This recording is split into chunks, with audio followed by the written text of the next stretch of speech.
एका गावामध्ये एक राजू नावाचा मुलगा राहत होता. त्याचा एक फ्रेंड होता. त्याचं नाव होतं सोहम.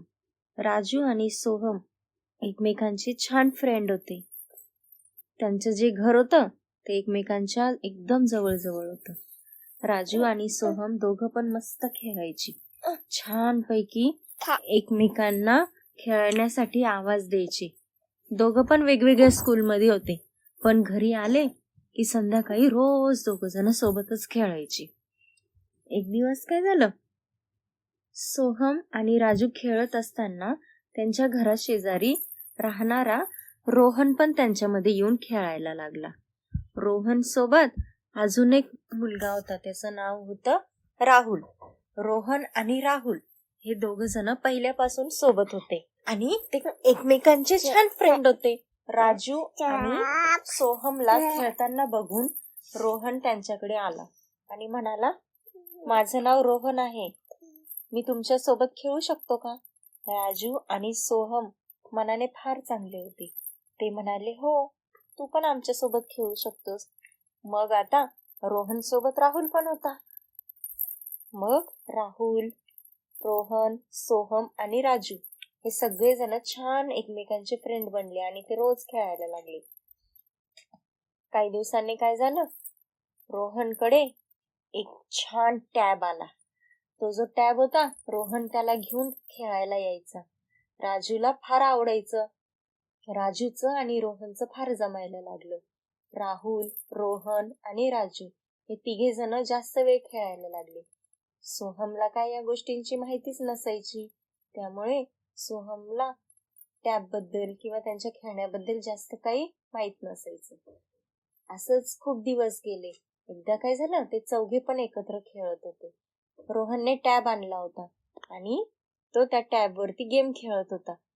राहुल त्याच्या बाजूला बसलेला होता. राजू तिथे आला आणि राजू म्हणाला, रोहन, तू कुठला गेम खेळतोयस? रोहन म्हणाला, अरे, माझा तर हा फेवरेट गेम आहे आणि हा गेम मी कोणालाच दाखवणार नाही.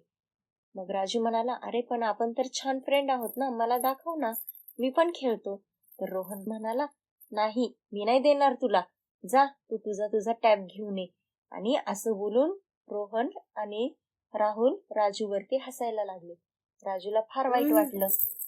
राजू म्हणाला, रोहन, तू असं का बोलतोयस मला? रोहन म्हणाला, अरे, माझ्याकडचा जो टॅब आहे ना, तो खूप महागातला टॅब आहे आणि मी जर तो तुझ्या हातात दिला तर तू त्याला पाडून टाकशील. त्यामुळे तू तुझा टॅब घेऊन ये, मी माझा टॅब तुझ्या हातात देणार नाही अजिबात. आणि तो अजून हसायला लागला. ते बघून राजूला फार वाईट वाटलं. राजू तिथून निघून गेला.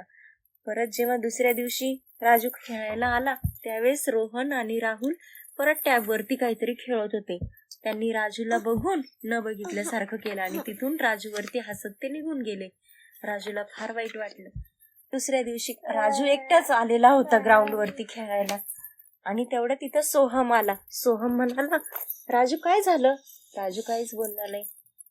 मग सोहम म्हणाला, राजू, सांग ना काय झालं. राजूने सगळं सांगितलं त्याला.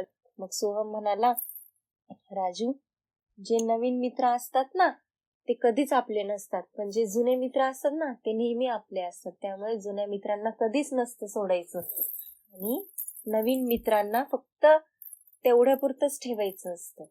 कारण जुने मित्र जे असतात ना, ते आपले जीवाभावाचे मित्र असतात. त्यांच्यापासून कधीच दूर नसतं जायचं आणि तेच आपल्याला समजून घेतात. नवीन मित्र आज येतात आणि उद्या निघून जातात, पण जुने मित्र कायम सोबत राहतात. राजू म्हणाला, हो सोहम, बरोबर आहे. रोहन शहरातून आल्यामुळे मला वाटत होतं की हा खूप हुशार आहे, पण रोहन एक खूप स्वार्थी मुलगा आहे, खूप अहंकारी मुलगा आहे आणि खूप घमंडी मुलगा आहे. पण तू आणि मी, तूच माझा शेवटपर्यंत खरा मित्र आहेस आणि तू आणि मी, आपण दोघं मिळून खेळत जाऊ अगदी पहिल्यासारखं. सोहम म्हणाला, हो, आता आपण दोघं खेळत जाऊ, आपल्याला कोणाचीच गरज नाही. असं बोलून राजूने सोहमला एक टाळी दिली आणि पहिल्यासारखे राजू आणि सोहम परत खेळायला लागले. त्यांची मैत्री तेव्हापासून पक्की झाली, ती आजपर्यंत पक्कीच आहे आणि ते दोघ जण एकमेकांपासून कधीच दूर नाही गेले. आणि आजही सोहम कधी पण राजूला गरज पडली तर मदत करतो आणि राजू सुद्धा कधी पण सोहमला गरज पडली तर मदत करतो. दोघे जण हॅपी राहतात.